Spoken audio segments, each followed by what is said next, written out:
بسم الله الرحمن الرحيم عما يتساءلون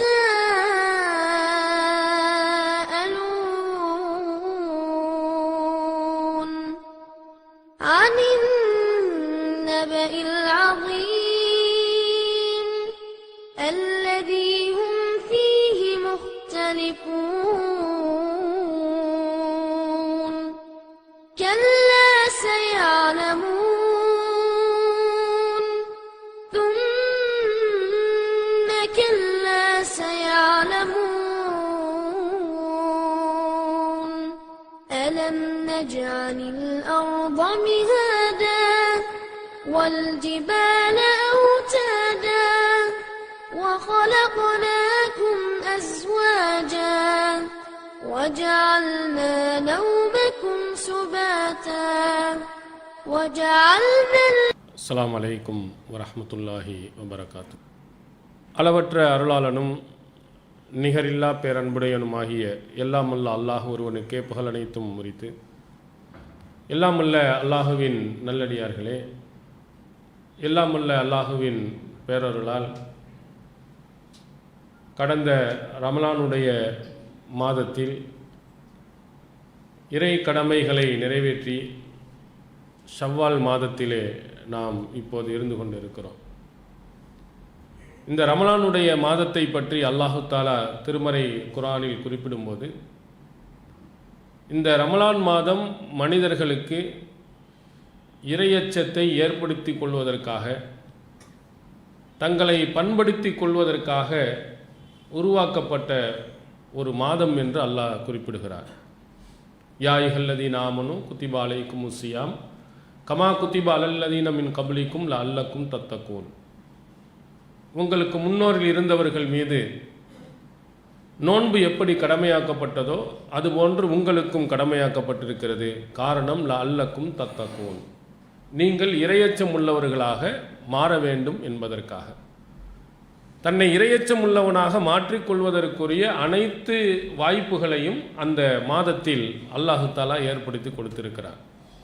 அதில் யார் அந்த மாதத்தில் இறையச்சத்தை அதிகப்படுத்தி கொள்ள முயற்சி செய்கிறார்களோ, முயன்றிருக்கிறார்களோ, அவர்களுக்கு அல்லாஹு தாலா அந்த தக்குவாவை ஏற்படுத்தி கொடுக்கிறார். அந்த ரமலானுடைய மாதத்தில் அல்லாஹுவின் தூதர் அவர்கள் இந்த இறையச்சத்தை ஏற்படுத்துவதற்காக பல அறிவுரைகளை கூட நமக்கு குறிப்பிட்டிருக்கிறார்கள். மல்லம் யது கவுல ஜூரி வல்ல அமலபிஹி ஃபலைசலில்லாஹி ஹாஜத்துன் ஃபி ஐயதா தாமஹு வ ஷராபஹு. புகாரியில் பதிவு செய்யப்பட்டிருக்கிறது. அல்லாஹ்வின் தூதர் அவர்கள் குறிப்பிடுகிறார்கள், நோன்பினுடைய காலங்களில் யார் பொய்யான பேச்சையும் பொய்யான செயல்களையும் விட்டுவிடவில்லையோ, அவர் தாகித்திருப்பதாலோ அல்லது பசித்திருப்பதாலோ அவருக்கு எந்த விதமான தேவையும், அல்லாஹ்வுக்கு எந்த தேவையும் இல்லை என்று குறிப்பிடுகிறார். ஒருத்தர் நோன்பாளியாக இருந்து நோன்பு பிடித்து கொண்டே எல்லா கெட்ட காரியங்களையும் அவன் செய்திருப்பானால், அவன் சாப்பிடாமல் இருந்தனாலேயோ குடிக்காமல் இருப்பதனாலேயோ எந்த நன்மையும் அவனுக்கு கிடையாது என்றும் அல்லாஹுவின் தூதர் அவர்கள் சுருக்கமாக நமக்கு அறிவுரையை கூறினார். ஒருத்தர் நோன்பு நோக்கிறான் என்று சொன்னால் அந்த நோன்பினுடைய காலங்களில் என்ன செய்யலாம்? கெட்ட காரியங்கள் ஈடுபடலாம், பொய்யான காரியங்கள் ஈடுபடலாம், தவறான காரியங்களில் ஆசைப்படலாம். இதெல்லாம் அவனுக்கும் வர வாய்ப்பு உண்டு. அவன் என்ன செய்ய வேண்டுமானால் இந்த நோன்பை காரணமாக்கி அல்லாஹு தஆலா இறையச்சத்தை உருவாக்குவதற்குத்தான் இந்த நோன்பை கொடுத்திருக்கிறான், எனவே அதில் நான் ஈடுபட மாட்டேன் என்று என்ன செய்யணும்? பின்வாங்கிடணும். அப்படி ஒரு முயற்சி செய்வான் என்றால் தான் அவன் என்ன செய்வான்? இறையச்சத்தை பெறுவான். வெறும் நோன்பை மட்டுமே அவன் நோற்றுக்கொண்டிருந்தால் முழுக்க முழுக்க இறையச்சத்தை பெற்று விடுவான் என்று அல்லாஹ்வின் தூதர் அவர்கள் நமக்கு சொல்லலை. அதற்கு அவன் முயற்சி செய்யணும். இவன் இந்த இறையச்சத்தை பெறுவதற்காக அவன் நோற்ற அந்த நோன்பினுடைய காலங்களிலும் கூட என்ன செய்யலாம் என்றால், அந்த இறையச்சத்தை போக்குவதற்குரிய பல காரியங்கள் நடக்கலாம். அதையெல்லாம் அவன் வென்றெடுக்க வேண்டும் என்று நபி ஸல்லல்லாஹு அலைஹி வஸல்லம் சொன்னார். அதில் அந்த ரமலான் மாதத்தில் நாம் பெற வேண்டிய படிப்பினைகளில் ஒரு முக்கியமான ஒரு படிப்பினையை நபி ஸல்லல்லாஹு அலைஹி வஸல்லம் அவர்கள் குறிப்பிடுகிறார்கள். புகாரியில் பதிவு செய்யப்பட்டிருக்கிறது. அஸ்ஸியாமு ஜுன்னத்துன், இந்த நோன்பு என்பது ஒரு கேடயம். உங்கள் பாவங்கள் தவறுகள் இதெல்லாம் நீங்கள் காப்பாற்றிக் கொள்வதற்கு அழகாக பயன்படுத்தக்கூடிய ஒரு கேடயம் இது. அந்த நேரத்தில் வலா யர்ஃபுஸ் வலா யஜ்ஹல், அவன் கெட்ட காரியங்கள் ஈடுபட வேண்டாம், மடத்தனமான காரியங்கள் ஈடுபட வேண்டாம். இனி காத்தலஹு அவ் ஷாத்தமஹு ஃபல் யக்குல் இன்னி சாயிமுன் மர்ரத்தைன். இந்த நோன்பினுடைய காலங்களில் யாராவது ஒருவன் உங்களிடத்தில் வம்பாக சண்டையிட வருவானானால் அல்லது உங்களை ஏசினான் என்று சொன்னால் நான் நோன்பாளி என்று 2 தடவை நீங்கள் சொல்லிவிடுங்கள். திரும்ப சண்டைக்கு போவாதீங்க, திரும்ப மீண்டும் அவனை திட்டாதீர்கள். இது அல்லாஹ்வின் தூதர் அவர்கள் நோன்பினுடைய காலங்களில் ஒரு மூமின் பக்குவப்பட வேண்டிய, படிப்பினை பெற வேண்டிய ஒரு காரியமாக நமக்கு குறிப்பிடுகிறார். சண்டைக்கு அவனா வந்தால், நீங்களா போறது ஒன்று உண்டு, அவனாக ஒருவன் சண்டைக்கு வருவான் என்று சொன்னால், அந்த நேரத்தில் கோபத்தை உங்களை ஊட்டுவான் என்று சொன்னால் நீங்க கட்டுப்படணும், நீங்க பொறுமையை காக்க வேண்டும், நீங்கள் அல்லாஹ்வுக்கு பயந்து நடந்து கொள்ள வேண்டும், அந்த கோபத்தை அடக்கி கொள்ள வேண்டும்.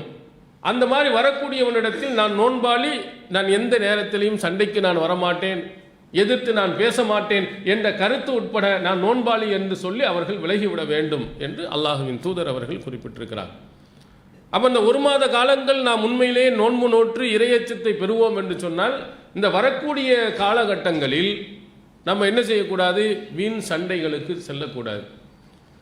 அந்த மாதிரி கோபங்களை ஊட்டக்கூடிய ஒரு காரியங்கள் வருமானால் நம்ம பொறுமையை காக்க வேண்டும், சபுர் நம்மிடத்தில் இருக்க வேண்டும். இந்த அதீதமான இந்த கோபங்கள் நம்மளை அறியாமை காலத்தின் பழக்க வழக்கங்களில் கொண்டு போய் விட்டுவிடும், நன்மையை நமக்கு இழக்க வேண்டிய நிலையை ஏற்படுத்தி விடும் என்பதனால் அல்லாஹ்வின் தூதர் அவர்கள் இந்த அழகான ஒரு அறிவுரையை நமக்கு சொன்னாங்க. நபி ஸல்லல்லாஹு அலைஹி வஸல்லம் அவர்களும் ரமலானுடைய மாதங்களில் நோன்பு நோற்றார்கள். அவங்கள்ட்ட இருந்த அந்த பணிவையும் அந்த பொறுமையும் கோபத்தை ஊட்டுகின்ற காலகட்டத்தில் அவர்கள் கடைபிடித்த அந்த நிலையும் நமக்கு மிகச்சிறந்த ஒரு சான்றாக அமைகிறது. சஹீஹ் புகாரியில் இடம்பெறுகிறது, நபி ஸல்லல்லாஹு அலைஹி வஸல்லம் அவர்கள் ஒரு கபரை தாண்டி செல்கிறார்கள். அப்போது ஒரு பெண்மணி இருந்து கொண்டு அழுது கொண்டு இருக்கிறார். இந்த அழுது கொண்டு இருந்த பெண்மணி இடத்தில் அல்லாஹ்வின் தூதர் அவர்கள் அந்த பெண்ணுக்கு ஒரு அறிவுரை சொல்கிறார்கள். இத்தகில்லாஹ வஸ்பிரி, அல்லாஹுவை அஞ்சிக்கொள், பொறுமையை நீ மேற்கொள். இந்த சத்தமிட்டு ஒப்பாரி வைத்து அழுது கொண்டு இருக்கக்கூடிய அந்த பெண்ணுக்கு அல்லாஹ்வின் தூதர் அவர்கள் அல்லாஹ்வுடைய அச்சத்தை ஊட்டி, நீ கொஞ்சம் பொறுமையாகத்தான் இருக்க வேண்டும் என்ற 2 வரி 2 சொல்லில அல்லாஹ்வின் தூதர் அவர்கள் அழகான ஒரு அறிவுரையை குறிப்பிட்டார். ஆனால் சோகத்தில் இருந்த அந்த பெண்மணி அதை புரிந்து கொள்ளும் நிலையில் இல்லை.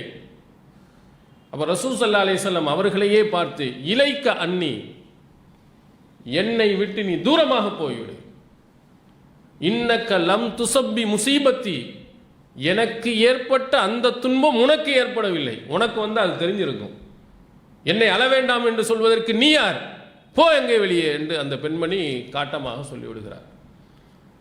யாரை பார்த்து? இந்த சமுதாயம், இந்த உலகத்தில் உள்ள அத்தனை பேர்களுக்கும் நபியாக வந்த, ரஹமத்துல் ஆலமீனாக வந்த அல்லாஹ்வின் தூதர் அவர்களை பார்த்து ஒரு பெண்மணி இவ்வளவு அலட்சியமான ஒரு வார்த்தையில் விரட்டி அடிக்கிறார் என்று சொன்னால் கோபம் எவ்வளவு அதிகமாக வரும். என்ன அப்படி தப்பு செஞ்சிட்டாங்க ரசூல் ஸல்லல்லாஹு அலைஹி வஸல்லம்? அந்த பெண்மணியை ஏசினார்களா? ரசூல் ஸல்லல்லாஹு அலைஹி வஸல்லம் கண்டித்தார்களா? அவங்க மோசமான ஏதாவது வார்த்தைகளை அவர்கள் புண்படுத்துமாறு சொன்னார்களா? ஒன்றும். அல்லாஹ்க்கு பயந்து கொண்டு பொறுமையாக இருந்து கொள் என்று மட்டும்தானே சொன்னாங்க. இந்த ஒரு அழகான ஒரு அறிவுரையை சொல்கின்ற பொழுது இப்படி ஒரு கோபம் வந்தால் நம்முடைய நிலை எப்படி இருந்திருக்கும்? நாம் எப்படி நடந்திருப்போம்? நபி ஸல்லல்லாஹு அலைஹி வஸல்லம் எந்த பதிலுமே சொல்லாமல் அவர்கள் வீட்டுக்கு போயிட்டாங்க. கோபம் எந்த சாதாரண ஒரு மனிதனுக்கும் அந்த நேரத்தில் வந்திருக்கும்.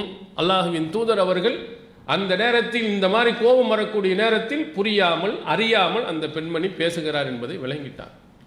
ஒரு துன்பம் வர நேரத்தில் பொறுமையை மேற்கொள்ள வேண்டிய ஒரு பெண்மணி இது போன்று கோபப்படுபவள் இயற்கைதான், பின்னால் அவள் புரிந்து கொள்வாள் என்று வீட்டுக்கு வந்து விட்டார்கள். அதற்கு பிறகுதான் அங்கிருந்தவர்கள் அந்த பெண்மணிக்கு விளக்கம் கொடுக்கிறார்கள். நீ சொன்னது யார் தெரியுமா? அல்லாஹ்வின் தூதர். இறை தூதரிடத்தில் இப்படி நடந்து கொண்டாய் என்று சொன்னவுடன் அந்த பெண்மணி கவலை அடைகிறார். போய் ரசூல் ஸல்லல்லாஹு அலைஹி வஸல்லம் அவருடைய வீட்டுக்கு சென்று, அல்லாஹ்வின் தூதர் அவர்கள், நீங்கள் இறை தூதர் என்பது எனக்கு தெரியாமல் போய்விட்டது என்று தன்னுடைய தவறுக்கு அவர் உணர்ந்து ரசூல் ஸல்லல்லாஹு அலைஹி வஸல்லம் அவரிடத்தில் பேசுகிறார். அப்போ ரசூல் ஸல்லல்லாஹு அலைஹி வஸல்லம் அப்பொழுதும் கூட தன்னுடைய கோபத்தை காட்டவில்லை. இறை தூதர் இல்லை என்று சொன்னால் இப்படி பேசிவிடலாமா, இப்படி நடந்து விடலாமா என்ற கோபமான வார்த்தைகள் அல்லாஹ்வின் தூதர் அவருடைய நாவில் இருந்து வரவே இல்லை. அந்த ரமலானுடைய மாதத்திலே நாம் பெற வேண்டிய அந்த படிப்பினை அல்லாஹ்வின் தூதர் அவர்கள் எங்கேயோ படித்திருந்தார்கள். அழகா சொன்னார், இன்னம சபுரு இந்த சதமத்தில் ஊலா, பொறுமை என்பது சிரமங்கள் துன்பங்கள் வந்தவுடனேயே மேற்கொள்வதுதான். அதனால் உன் மகளோ உன்னுடைய பிள்ளையோ இறந்திருந்தால் நீ அந்த நேரத்தில் பொறுத்து கொள்வதைத்தான் இஸ்லாம் பொறுமை என்று சொல்கிறது. 10 வருடம் 20 வருடங்களுக்கு பிறகு நான் சாதாரணமாக இருக்கிறேன் என்று சொன்னால் அதற்கு பேர் பொறுமை அல்ல. இந்த மாதிரி கஷ்டங்களுடைய உள்ளத்திலே ஆட்கொண்டு இருக்கின்ற நேரத்தில் அல்லாஹுவை நினைத்து அவன் கொடுத்தவன் எடுத்துக்கொண்டான் என்று பொறுமையாக இருப்பதுதான் உண்மையில் பொறுமை என்று அழகான அறிவுரையைத்தான் சொன்னார். இந்த மாதிரி அறிவுரை என்ன செய்யும் என்றால் கோபப்படுபவனை வென்றெடுக்க உதவும், ஆத்திரப்படுபவனை வென்றெடுக்க உதவும். நாமும் எதிர்த்து மல்லு கட்டி கொண்டு நாமும் கோபத்தை விடுவோமே ஆனால் அங்கே சண்டை பெரிய அளவில் பிரச்சனை உருவாகும்.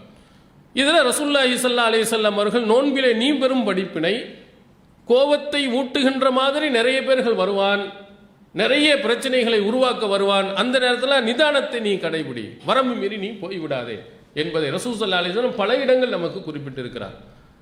ஒரு நபித்தோழர், அதில் சில இடங்களில் நம்முடைய பிரச்சனைகள் எந்த மாதிரி அமைந்து விடும்னா நாம் கூட தப்பாக சொல்லிடுவோம்.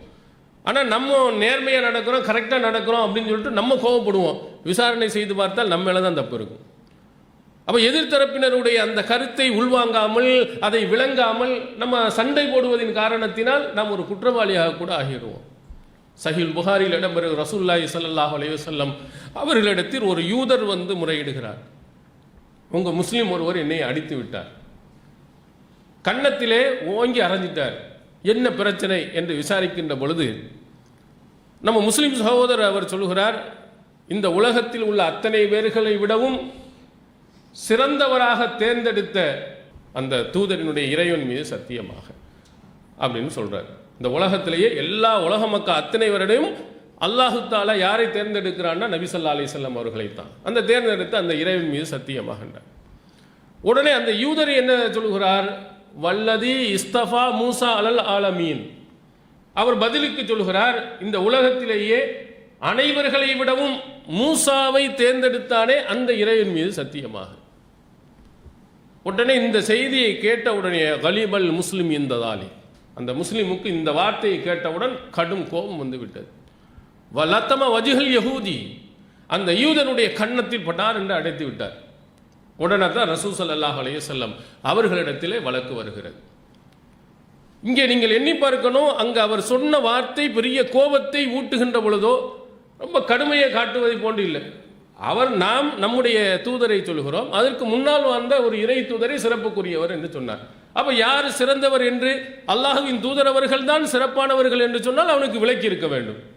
நபிகள் பெருமானார் அவர்கள் தான் மிகச் சிறந்தவர்கள், நீ இந்த மாதிரி நீ சொல்லக்கூடாது, நீ இப்படி சொன்னால் உனக்கு என்ன ஆதாரங்கள் என்று சாதாரணமாக கேட்டிருக்கலாம். ஆனால் அல்லாஹ்வின் தூதர் அவர்கள் மீது கொண்டுள்ள அளவு கடந்த அந்த அன்பு இன்னொரு நபியை பற்றி புகழுகின்ற பொழுது அவரால் தாங்க முடியாமல் கோபப்பட்டு ஆத்திரப்பட்டு அடித்து விட்டார்.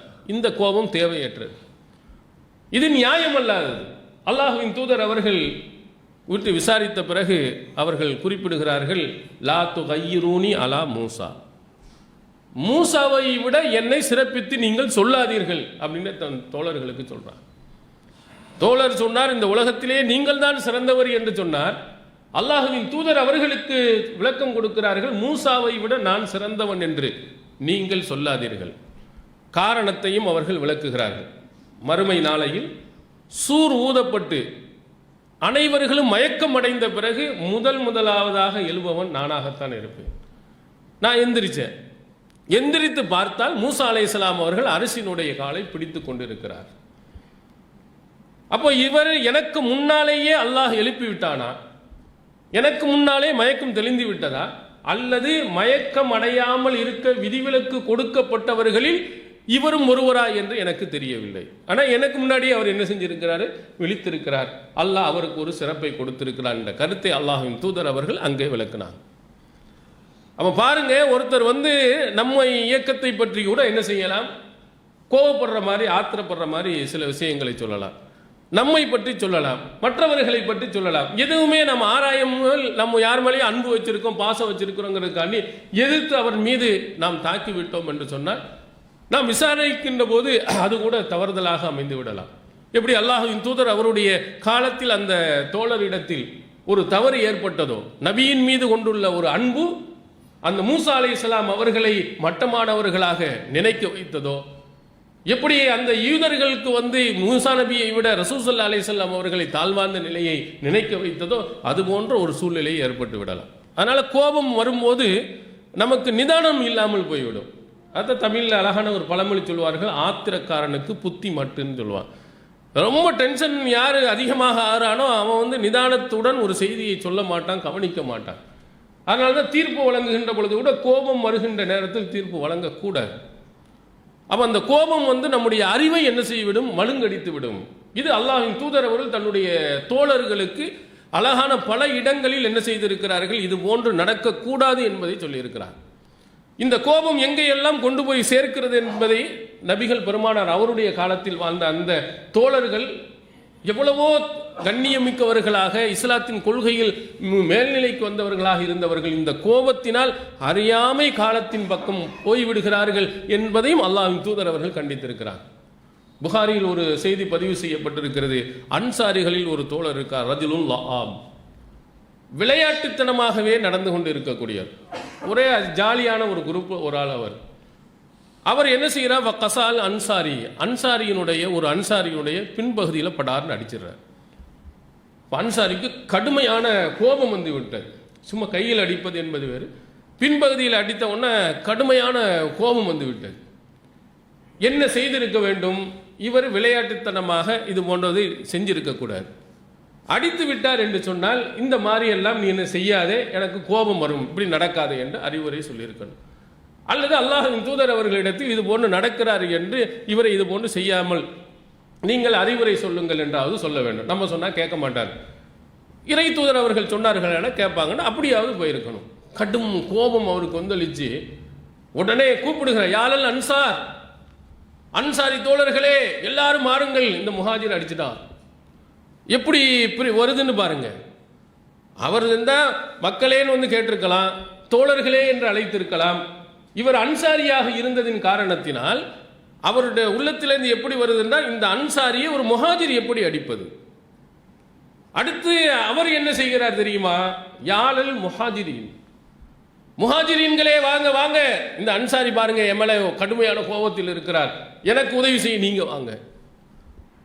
ஒரு எவ்வளவு அன்பும் பாசத்தோடும் இருந்த ரெண்டு பேர்கள், முஹாஜிரீன்களாக இருந்தவர்கள் மக்காவில் இருந்து மதீனாவுக்கு வந்தபோது தன்னுடைய சொத்தில் பாதியை கொடுக்க முன் வந்தவர்கள், தொழிலிலே அவர்களை இணைத்து பார்ட்னராக ஆக்கியவர்கள்.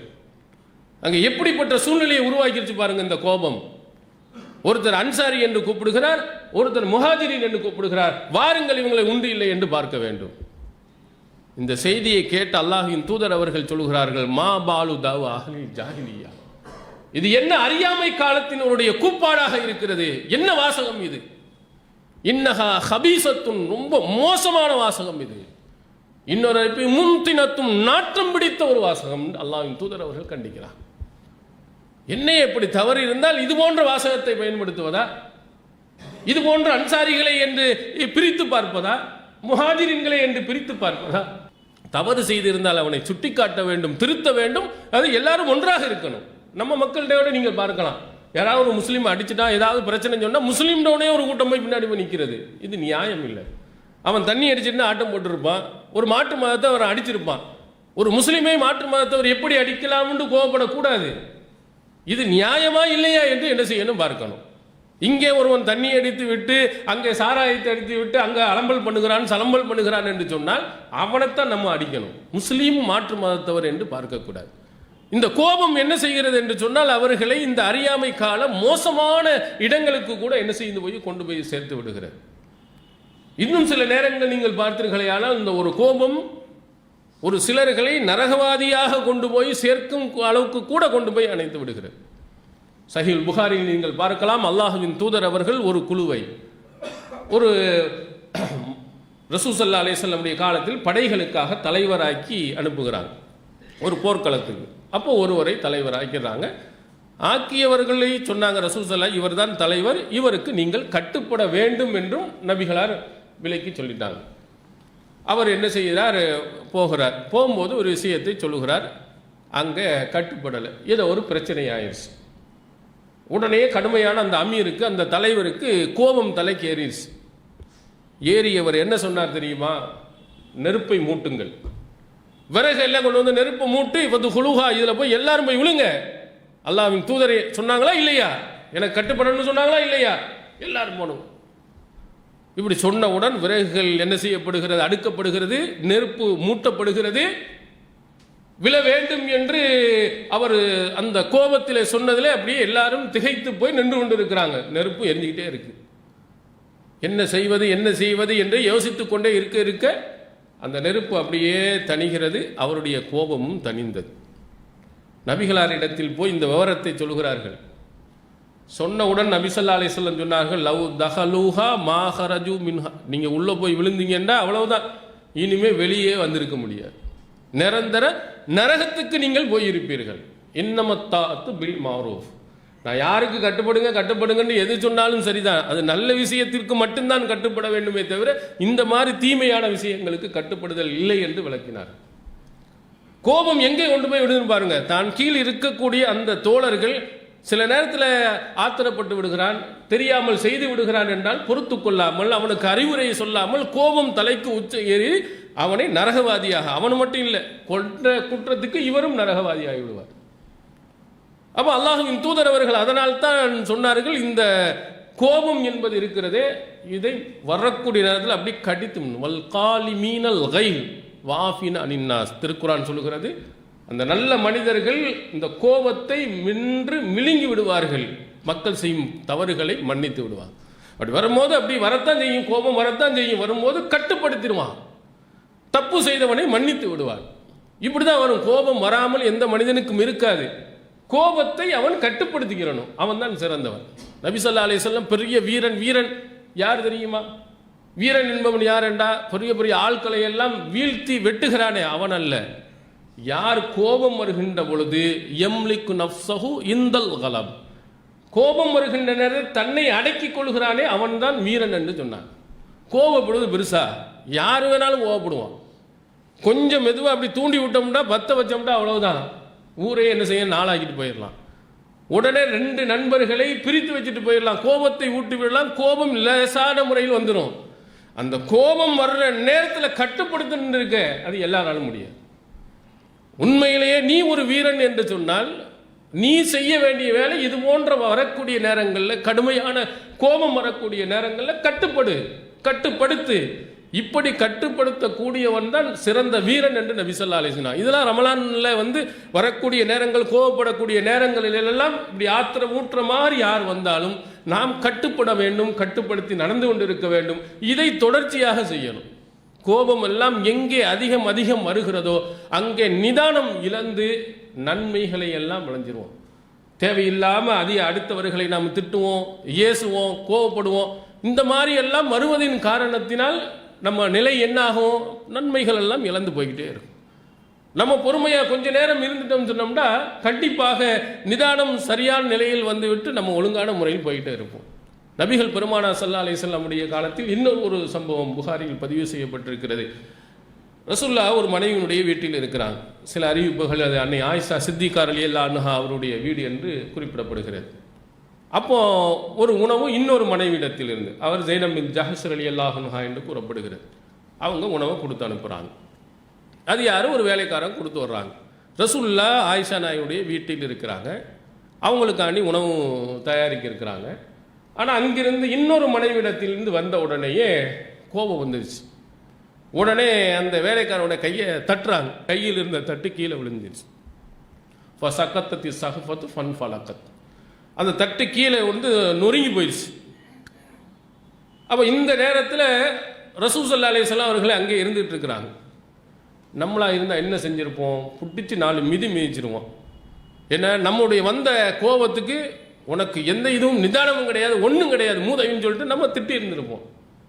ரசூல் ஸல்லல்லாஹு அலைஹி வஸல்லம் அவர்கள் அழகா ஒரு பெண்மணி எப்படி இருப்பாள் என்பதை அந்த இடத்துல அழகா விளக்குனா. காரத்து உம்முக்கும், உங்களுடைய தாய்க்கு ரோசம் வந்து விட்டது. இந்த சக்காலத்தின்னு சொல்லுவாங்கள்ல, ஒரு மனைவி இன்னொரு என்ன பெரிய ஆளாக இருந்தாலும் சரி, அடுத்தவர் என் வீட்டில் உணவு நான் கொடுப்பதுக்கு முன்னால் இவள் என்ன கொடுப்பது என்ற ஒரு எண்ணம் அங்கே அந்த தாய்க்கு ரோசம் இப்படி நடந்து விட்டார்கள் என்று சொல்லி ரசூல் ஸல்லல்லாஹு அலைஹி வஸல்லம் அவர்கள் அதை அந்த மனைவிக்கு தெரிய வேண்டியது இல்லைங்கிறதுக்காண்டி வீட்டில் இருந்த இன்னொரு நல்ல தட்டை கொடுத்து அனுப்பி வச்சாங்க. கடைசியில் யாருக்கு நஷ்டம் என்பதை உணர்த்துறாங்க. ஆயிஷாவே உனக்கு தான் நஷ்டம், உன் வீட்டு பொருள் தான் போயிடுச்சு, நீ உடைத்ததின் காரணத்தினால் உன் வீட்டில் இருந்த ஒரு தட்டு காணாமல் போயிடுச்சு. இது நிறைய பேர்கள் நம்ம வீடுகளில் கோவம் வந்தவொடனே பட்டார்ந்துக்கிட்டு ரிமோட்டை தூக்கி எறிகிறது, செல்ஃபோனை போட்டு உடைக்கிறது, டிவியை போட்டு உடைக்கிறது. உடைச்ச பிறகு ஐயையோ உடைச்சிட்டோமே, அதுக்கு 5000 ரூபா செலவழிக்கணும், 10,000 ரூபா. அப்போ பதக்குன்னு பின்னாடி தான் நம்ம மூளை வேலை செய்யும். அந்த கோபத்தில் பட்டார்னு எடுத்து என்ன கையில் கிடக்குதோ போட்டு நொறுக்கிடுவோம். இது இந்த மாதிரி கோப உணர்வுகள் அந்த நேரத்தில் வரும்போது டக்குன்னு கட்டுப்படுத்தணும். அப்போ நம்ம ஒரு சிறந்த வீரன் என்பதை அல்லாஹ்வின் தூதர் அவர்கள் இப்படி தான் சொன்னாங்க. இந்த மாதிரி கோபத்தில் போய் ஆளாயிராதீங்க, ஆத்திரப்பட்டு எதுவும் நடந்துடாதீங்க. உங்களுடைய கோபம் இதெல்லாம் நம்ம இந்த கோபப்பட வேண்டிய அவசியம் தானா? இந்த கோபத்தினால் ஏதாவது நன்மை கிடைக்குமா? கோபத்தில் போட்டு ஒரு இதை போய் உடைச்சிட்டோம், சரியாயிருமா? புள்ள படிக்கலை, ஏதாவது ஒன்று செஞ்சுட்டு வந்துட்டான், டமால் போட்டு உடைச்சி நொறுக்கி என்பதின் காரணத்தினால் அவன் திரிந்து விடுவானா? அல்லது செய்த காரியங்கள் தான் சரியாக விடுமாண்டா? எதுவுமே நடக்க போகிறது இல்லை. அப்போ ஒரு நிதானம் என்ன செய்ய வேண்டும், நம்மிடத்தில் இருக்க வேண்டும். பொறுமை நமக்கு என்ன செய்யணும், இருக்கணும். இதுதான் அல்லாஹ்வின் தூதர் அவர்கள் இந்த நோன்பினுடைய காலங்களில் நீங்கள் பெற வேண்டிய ஒரு படிப்பினையில் இந்த ஆத்திரப்படுற மாதிரி கோபப்படுற மாதிரி எந்த செயல்கள் வந்தாலும் அதில் நீங்கள் என்ன செய்யுங்க, பொறுமையை மேற்கொள்ளுங்கள் என்று அல்லாஹ்வின் தூதர் அவர்கள் நமக்கு வழிகாட்டி இருக்கிறார்கள். எனவே ரமலானுடைய மாதத்தில் நாம் பெற்ற பல படிப்பினைகளில் இந்த கோபம் வரக்கூடிய நேரத்தில் பொறுமை காத்து நிதானம் காத்து நம்ம என்ன செய்யணும், நடக்க வேண்டும். எல்லாம் அல்ல அல்லாஹ் தஆலா அப்படிப்பட்ட நல்லவர்களாக நாம் அனைவர்களையும் ஆக்கியருள்வாராக. எல்லாம் அல்ல அல்லாஹ்வின் நல்லடியார்களே, நபிகள் பெருமானார் ஸல்லல்லாஹு அலைஹி வஸல்லம் அவர்கள் இந்த கோபத்தை தவிர்த்து கோபம் வரக்கூடிய இடங்களில் பொறுமையை காத்து நிதானத்தை காக்க பல அறிவுரைகளை சொல்லியிருக்கிறாங்க. அதில் நேரடியாக நமக்கு சொன்னாங்க, வலா தபாகலு வலா தஹாசது வலா ததாபரு. நம்ம சகோதரர்கள் அனைவர்களையும் குறிப்பிட்டு நீங்கள் ஒருவருக்கொருவர் கோபம் கொள்ளாதீங்க, பிணக்கு கொள்ளாதீங்க, பொறாமை கொள்ளாதீங்க. கூனு இபாதல்லாஹி இஹ்வானா, நீங்கள் அனைவர்களும் அல்லாவின் அடியார்கள் என்ற அடிப்படையில் சகோதரர்களாக இருங்க. உங்கள் சகோதரன் தான், உங்கள் நண்பன் தான், உங்கள் பகுதியில் இருப்பவன் தான், உன்னுடைய அண்ணன் தம்பி தான், உன்னுடைய ஊழியர் தான். இப்படி என்ன செய்யுங்கள், உங்களுடைய சகோதரர்களாக இருங்க. ஒருவருக்கு ஒரு கோபத்தை அதிகப்படுத்தி கொள்ளாதீங்க, பொறாமை கொள்ளாதீங்க, பிணக்கு கொள்ளாதீர்கள் என்று அல்லாஹ்வின் தூதர் அவர்கள் ஒரு அழகான அறிவுரை நமக்கு கூறியிருக்கிறார். அதே மாதிரி இந்த கோபம் என்பது எல்லா இடத்துலையும் பண்ணவே கூடாதுன்னு இல்லை. சில இடங்களில் அல்லாஹ்வின் தூதர் அவர்கள் கூட கோபப்பட்டு இருக்கிறார். மார்க்கத்துக்கு முரணாக நடக்கின்ற பொழுது, இது போன்ற கோபத்தை காட்டுகின்ற பொழுது அவர்கள் திருந்துவார்கள் என்ற நிலைகள் ஏற்படுகின்ற பொழுது நபி ஸல்லல்லாஹு அலைஹி வஸல்லம் அவர்கள் கோபம் பண்ணியிருக்காங்க. இது போன்ற ஜும்மா உரைகளில் கான ரசூலுல்லாஹி ஸல்லல்லாஹு அலைஹி வஸல்லம் இதா ஹத்தப யஹ்மரத் ஐனாஹு வ அலா சௌத்துஹு வஷ்தத்த கலபுஹு. சஹீஹ் முஸ்லிம் நீங்கள் பார்க்கலாம், அல்லாஹ்வின் தூதர் அவர்கள் ஹுத்பா கொடுக்கின்ற பொழுது இந்த மக்களுடைய தீமைகள் இவைகளை எல்லாம் சொன்னாங்கன்னா அவங்களுடைய கண்கள் எல்லாம் சிவந்து போய்விடும், குரல்கள் உயர்ந்துவிடும், கோபம் அதிகரிக்கும். இது மாதிரி அநியாயமாக ஒரு இணை வைப்பில் சிறுக்கில் ஒருத்தர் நடக்கிறான்னா இப்படி அநியாயமாக போகிறீர்களே என்று கோபப்படாமல் என்னங்க நீ அநியாயமாக போகிறீங்க அப்படி இப்படி சொல்ல மாட்டாங்க. அப்போ கோபம் வரத்தான் செய்யும், ஒரு ஆத்திரம் வரத்தான் செய்யும். இந்த மாதிரி செய்திகளின் மூலமாக அல்லாஹ்வின் தூதர் அவர்கள் கோபப்படுகின்ற பொழுது அந்த தவறுகளிலிருந்து திருந்துவாங்க. இது ஜும்மா உரைகளை கடுமையான கோபத்துடன் இது போன்ற பாவங்கள் இந்த மாதிரி மோசமான விஷயங்களை எடுத்து சொல்கின்ற பொழுது மக்கள் திருந்த வாய்ப்பு இருக்கிறது. அப்போ இது போன்ற இடங்களில் அல்லாஹ்வின் தூதர் அவர்கள் என்ன செஞ்சிருக்கிறாங்க, கோபத்தை காட்டியிருக்கிறாங்க. அது தவறானதல்ல. அதே மாதிரி அரசர்கள், பெரிய மன்னர்களாக இருக்கக்கூடிய அதிகாரம் படைத்தவர்கள் இவரெல்லாம் என்று என்ன செய்கிறான்டா, அநியாயம் அக்கிரமம் செய்கிறான்டா, அவனுக்கு எதிராக குரல் கொடுக்கின்ற பொழுதும் கோபத்தோடும் கர்ஜனையோடும் அதில் கொடுப்பதில் மார்க்கம் என்ன செய்யவில்லை, தடை செய்யவில்லை. அந்த நேரத்தில் எல்லாம் எவ்வளவு மோசமானவனாக இருந்தாலும் அவன்கிட்ட போய் சத்தியத்தை சொல்லி நீ செய்வது தவறுதான் என்பதை நீ என்ன செய்யலாம், ஆழமாக அழுத்தமாக கோபமாக நம்ம என்ன செய்யலாம், எடுத்து சொல்லலாம். இது மார்க்கம் என்ன செய்யலை, தடை செய்யலை. இது போன்ற இடங்களில் கோபம் அனுமதிக்கப்பட்டிருக்கிறது. பரவலாக நாம் நம்முடைய சகோதரர்கள், குடும்பம் இது போன்ற இடங்களில் எல்லாம் நம்ம கோபத்தை தவிர்த்து, அல்லாஹ்வின் தூதர் அவர்கள் சொன்னார்களே, மிகச்சிறந்த வீரனாக கோபம் வருகின்ற பொழுது கட்டுப்படுத்தக்கூடியவனாக நிதானத்தில் இருக்கக்கூடியவனாக சொன்னார்களே, அதுபோன்று நிதானத்தில் இருக்கக்கூடியவர்களாக நாம் அனைவர்களையும் எல்லாம் அல்லாஹ் தஆலா அருள்வானாக. வாஹ். அல்லாஹ்